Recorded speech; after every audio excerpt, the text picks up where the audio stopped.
Então, vamos estudar hoje o tarô, uma linguagem feiticeira. O que ela quis dizer com isso? É da Priscila S. Cooperman. Acho que ela estudou comunicação social na PUC do Rio de Janeiro. E esse livro é como se fosse um ensaio da tese de doutorado dela. Como se fosse um confronto entre academia e tradição, que se traduz no mesmo entre racionalismo e tradição. E o tarô é como se fosse um estudo de caso, né? É um sistema simbólico que vai servir de estudo de caso para o trabalho dela. É como se ela tivesse querendo se contrapor ao racionalismo psicológico. E aparece muito também essa questão racionalista, racionalismo. O que é racionalismo? Dever de casa, né? O que é razão? O que é racionalismo? O que é tradição? É bom dar uma boa pesquisada nisso.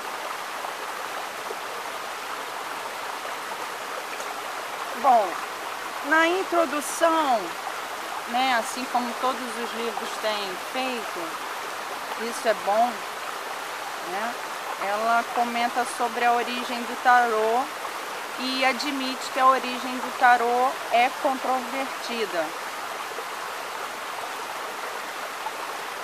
E fala que o tarô é precursor do baralho comum. A gente também vai ver isso mais pra frente. Vamos trabalhar também as cartas do baralho comum, que a gente joga buraco, sueca.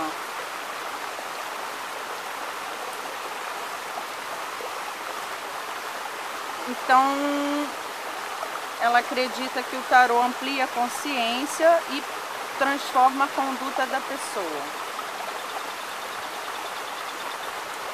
E traz uma questão também de por que o cavaleiro do tarô, porque ela coloca que o tarô é precursor do baralho comum, então por que o cavaleiro do tarô não sobreviveu nas cartas comuns, né? Nas cartas comuns a gente tem valete e dama rei. As. Mas não temos o cavaleiro, e o cavaleiro aparece no tarô. E o tarô traz essa questão da linguagem visual, né? E ela diz que a linguagem visual desafia a mente moderna. Mente moderna. O que é uma mente moderna? Mais dever de casa. E uma boa pergunta, a linguagem visual desafia a mente moderna? Por quê? A gente vai retomar isso mais pra frente.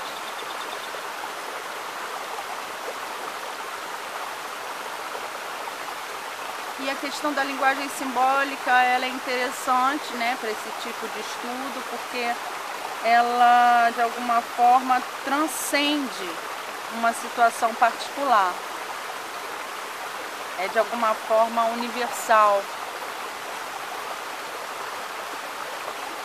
Então ela poderia ser usada por qualquer ser humano.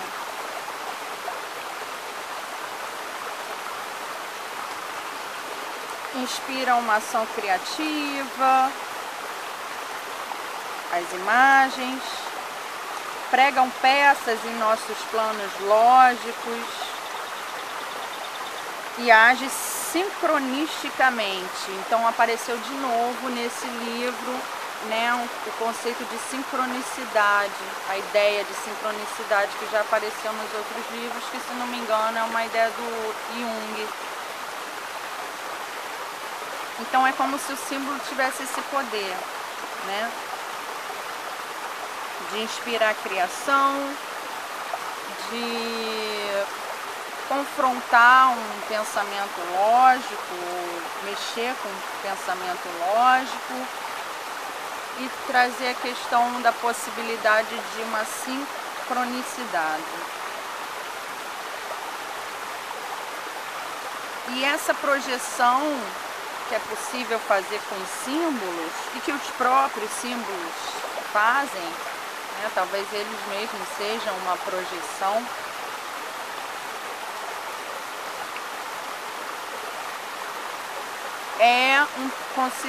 ela coloca que essa projeção é um processo inconsciente. Então voltamos para a questão do inconsciente. Instrumento fundamental para o autoconhecimento, né? Então é muito forte essa ideia do inconsciente, que é do autoconhecimento, e que é através do inconsciente que a gente consegue realizar um autoconhecimento. Essa leitura desse livro, né, eu considero que é preciso estudo, porque traz os conceitos, traz, né, uma literatura, e ler esse livro cruamente é complicado. É bom ter alguma base, né? Tanto é que é um ensaio de uma tese de doutorado. A linguagem verbal não é suficiente para transmitir a incomparável experiência da totalidade. Também essa ideia de totalidade. O que ela quer dizer com totalidade?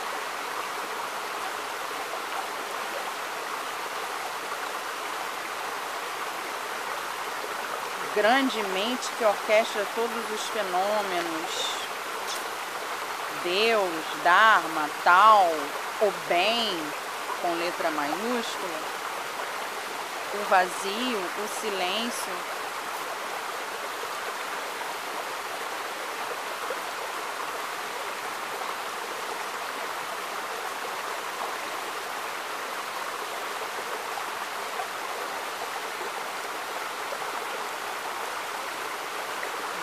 Muita coisa a se pensar. E essas coisas todas são representadas por símbolos. Essa ideia de totalidade também, isso tudo que eu citei, por conta do caráter plástico das significações dessas coisas.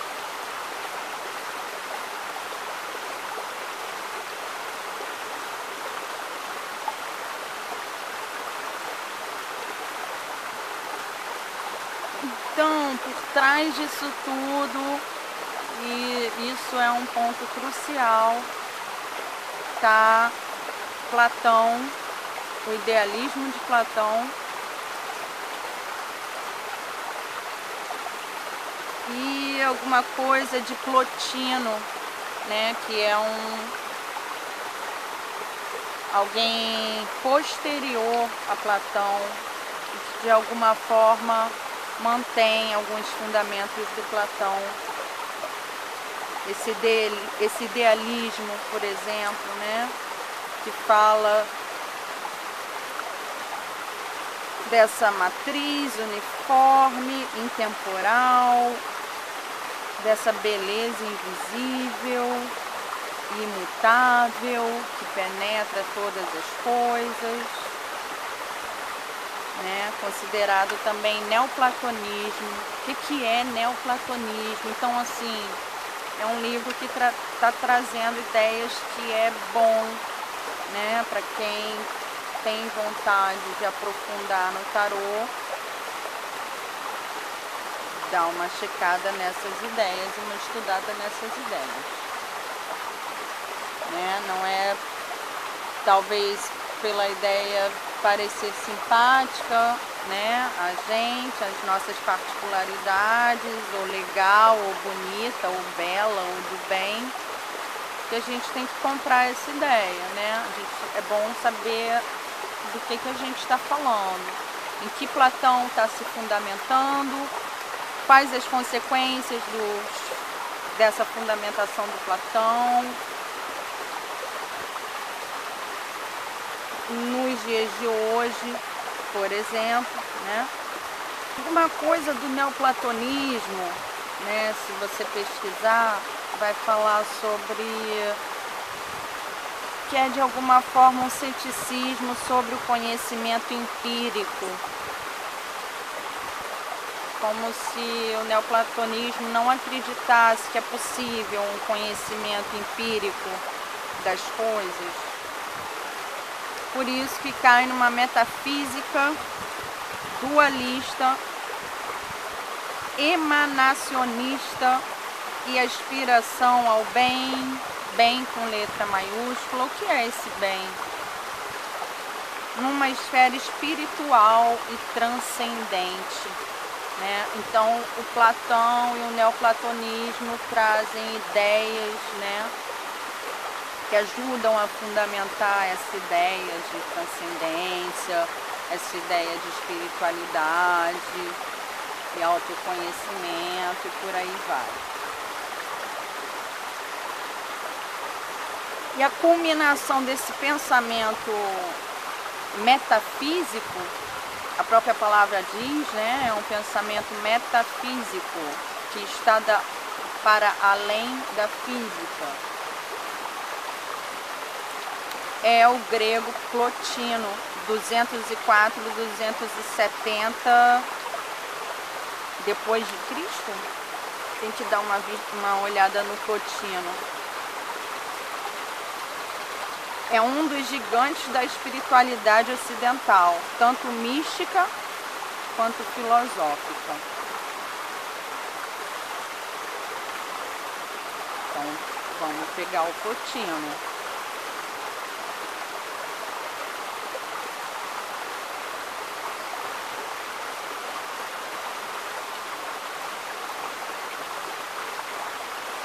Isso leva a pensar o quê? Pensar o universo como se o universo fosse uma grande mente, uma organização sistêmica de fenômenos. Um meta-padrão que liga todos os eventos, uma explicação dos fatos para além da causalidade. Ideia de acaso organizacional, onde os sentidos dos acontecimentos podem aparecer como uma consciência significativa, uma sincronicidade. Aí é o Jung. Então, olha só, eu acho difícil e complicado, né? A não ser para quem tem domínio sobre o Jung e tem domínio do Plotino, né? E de todo o pensamento platônico, porque tem que estudar, gente. Não dá para ler isso daqui e sair repetindo por aí.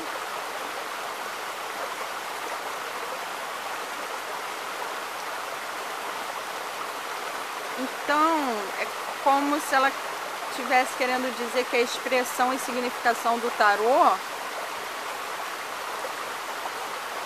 transcende o tarô, o próprio tarô. Tá, e daí? Bom, não adiantando isso tudo, ela traz também a sabedoria cabalística, no que tange as 4 fases da existência, as 4 letras do nome de Deus, Iod, Re, Vo, Re.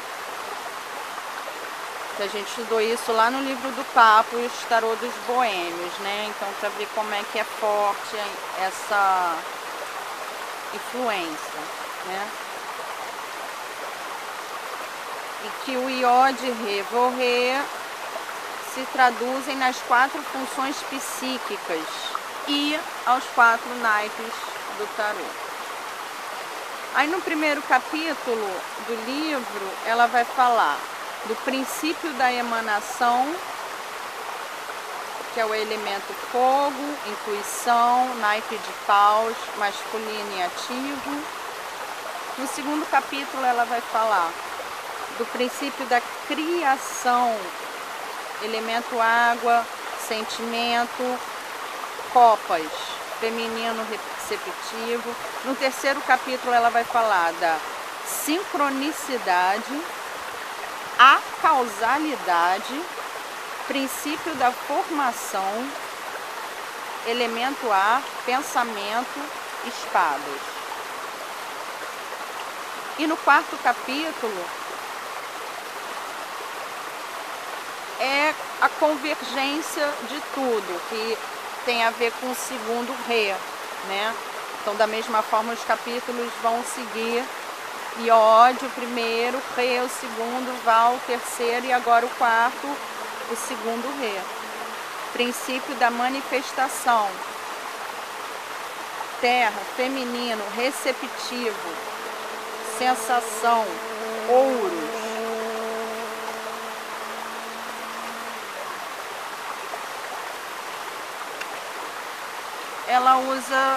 Ela fala um pouco do tarô e usa também, considera do Oswald Wirth e o de Marsella,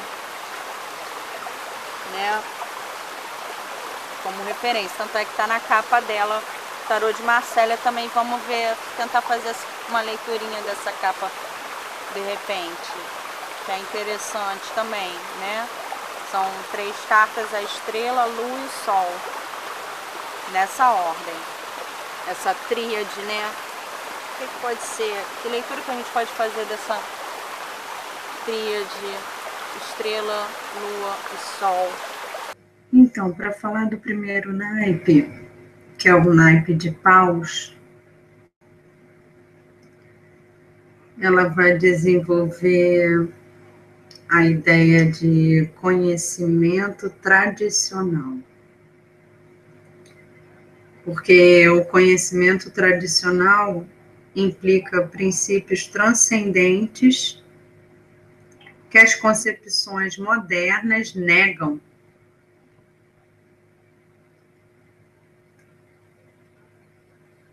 Que há uma crise no mundo moderno, que há uma crise de valores e, portanto, recorre ao universo simbólico tradicional.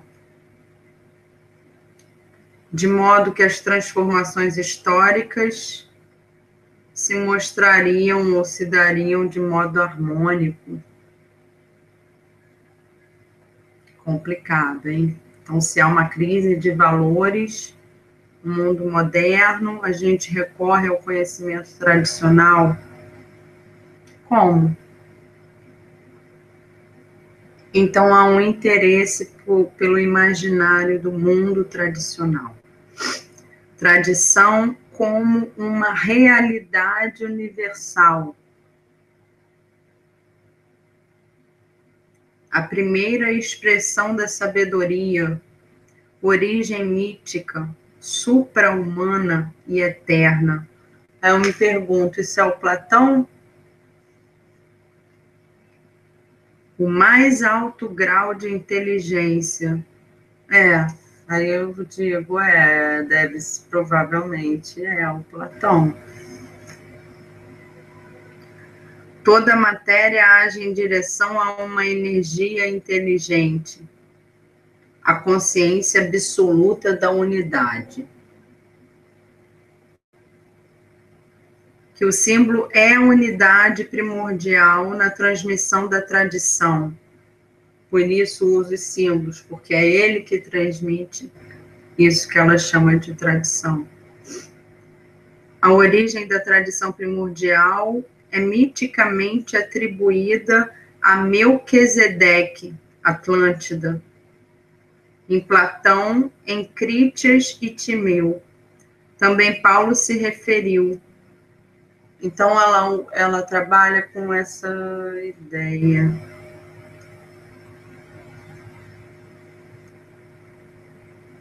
Que a tradição primordial é miticamente atribuída a Melquisedeque. Bom, vamos seguir. Não há provas documentais nem lógicas disso. É uma realidade mítica. E mesmo assim ela tenta trazer isso para um patamar científico, filosófico, artístico e religioso. Ou religioso. Bom, então cria-se um contraponto entre abordagem tradicional e abordagem científica.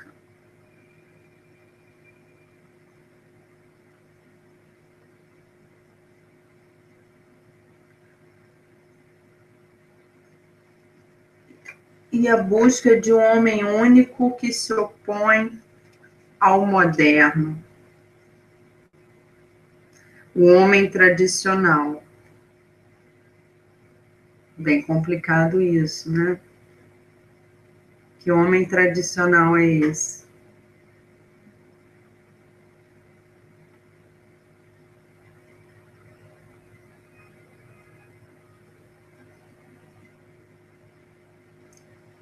E que esse conhecimento transcende qualquer teoria que se faça do real, e ele não se restringe aos sentidos, né? Voltamos de alguma forma a Platão. Então, a autora, pelo que parece, ela é e defende, né, o tradicionalismo. O que é tradicionalismo? Preocupação com uma ordem espiritual, espírito no sentido junguiano. Bom, aí pulamos de Platão para Jung.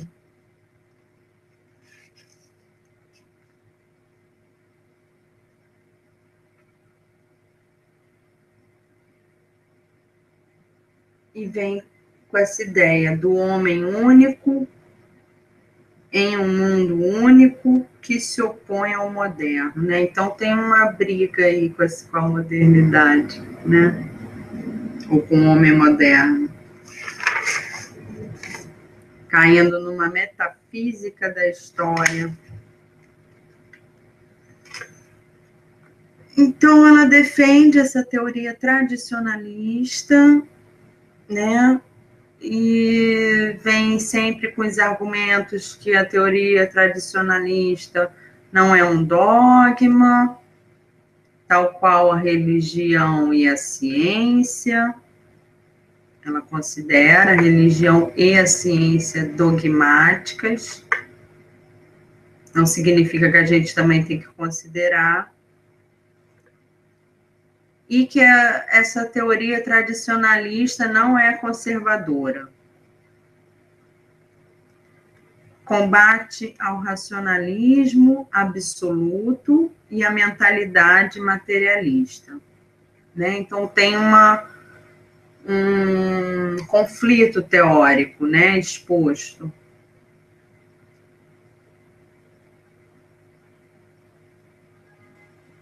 Cita bastante autores dessa teoria tradicionalista, umas ideias de ordem espiritual civilizatória. É algo que deveria ser também checado.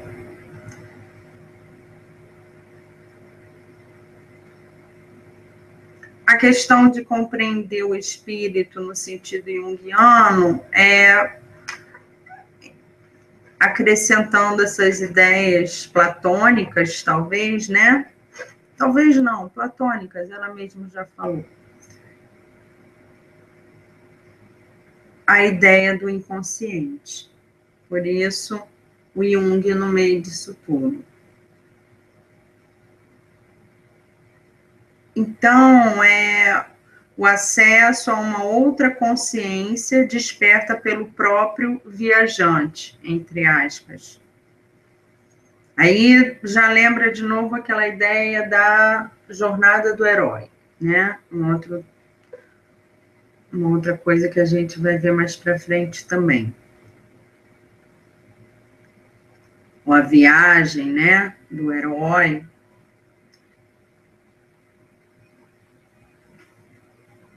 Como se a dimensão simbólica nos trouxesse a liberdade e a imortalidade individuais. Tradição universal e eterna na relação com o sagrado, na realidade histórica, tradições culturais.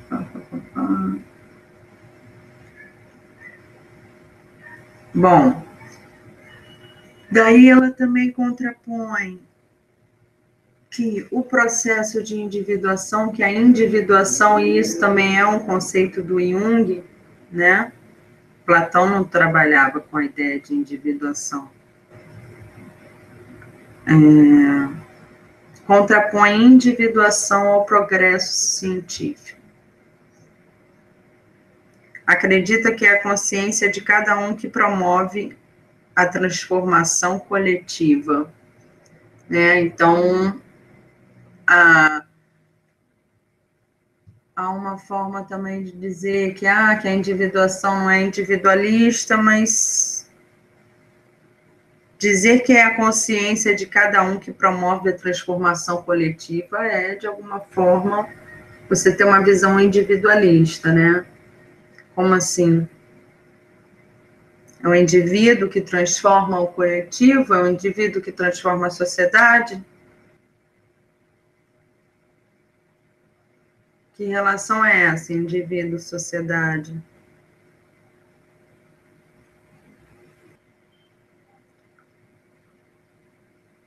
Que o pensamento simbólico deve conciliar com o conhecimento científico para se definir uma base epistemológica na busca de soluções criativas para os impasses do pensamento e da prática social contemporânea. Interessante, né? Então, ela vem com uma ideia de conciliação agora. Para definir símbolo também é inspirado no Jung.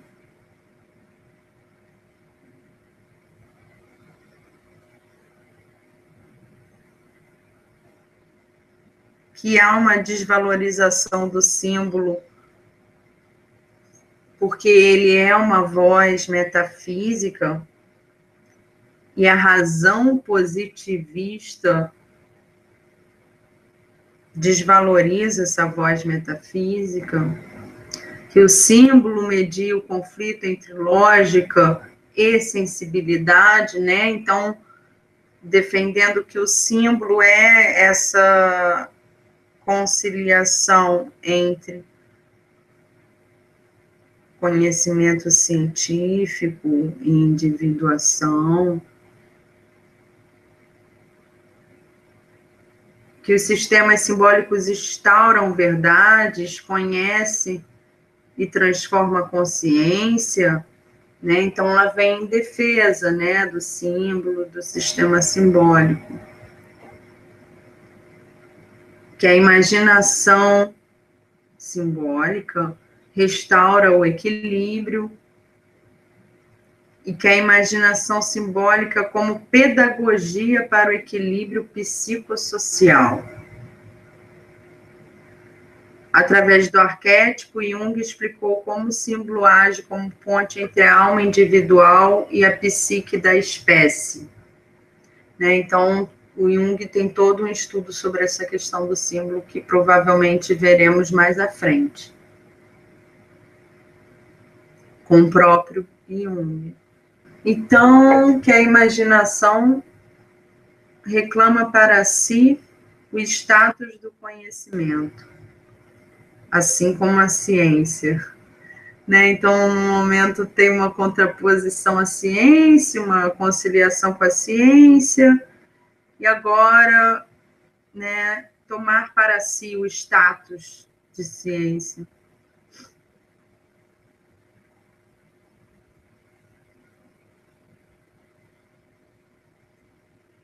Então, ela está brigando pela importância do símbolo, né? Que é através do símbolo que nós aprimoramos e nos aprimoramos no mundo.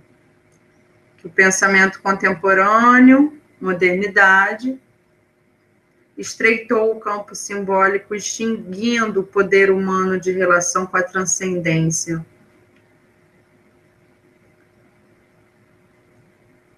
Que é o poder da mediação natural do símbolo. A etnologia e a psicanálise resgatam a vitalidade das imagens simbólicas, a importância do símbolo.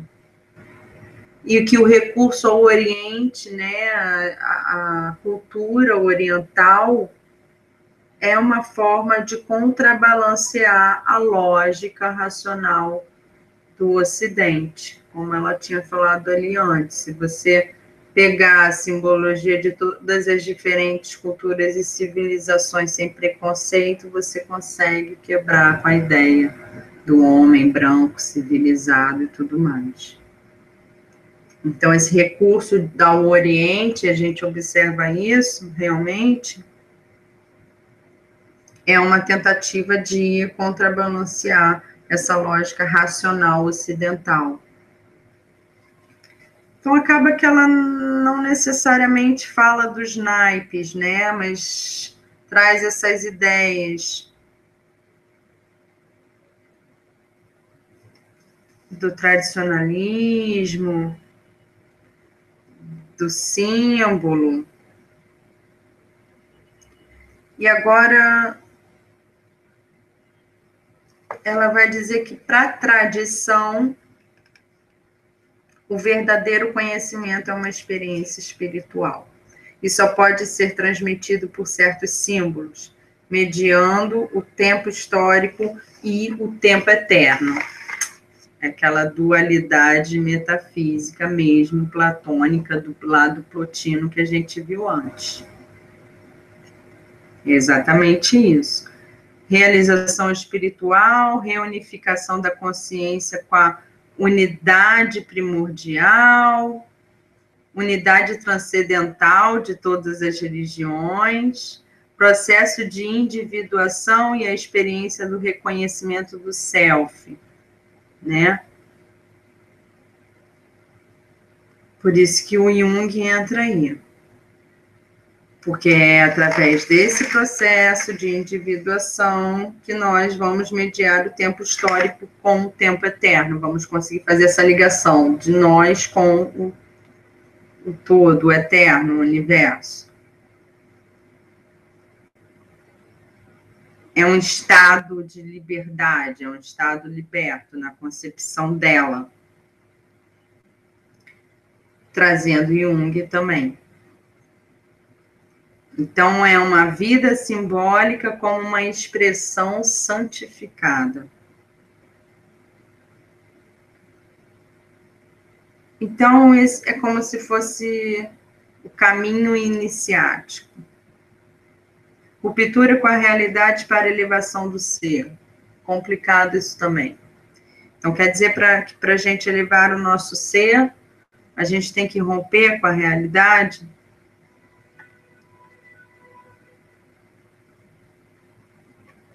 Qual realidade? O que é realidade?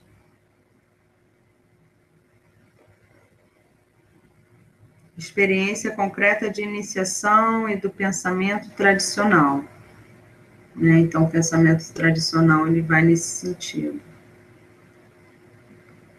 Aí ela cita também uma ideia de filosofia perene. Eita! O que é filosofia perene?